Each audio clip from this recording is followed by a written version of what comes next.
সত্যি অসম্ভব, এটা আমার পক্ষে খাওয়া সম্ভব না। আহ আহ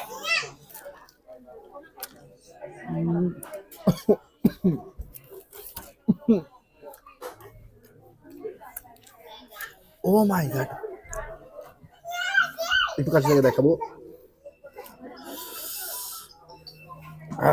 ক্যামেরা ধরেন।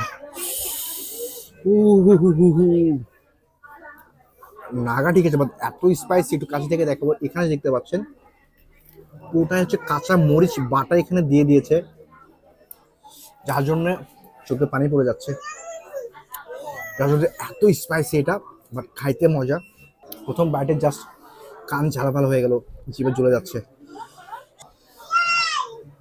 মাথার উপর চলে যাচ্ছে ঝালটা, মনে হচ্ছে এতটাই ঝাল এটা। এবং হবে না বা কেন, এখানে দেখতে পাচ্ছেন যে গ্রিন চিলি যে পেস্ট আছে সেটা এখানে দিয়ে দেওয়া হয়েছে। And this is so spicy, so very very spicy. আবারও বলতেছি, যারা এই নাগাটা ট্রাই করতে চান একটু বুঝে শুনে করবেন, বিকজ অফ এটা অনেক স্পাইসি, সবার জন্য না। পেট জ্বলে যাচ্ছে। ও বাবা বাবা বাবা। ওকে, ক্লোজ।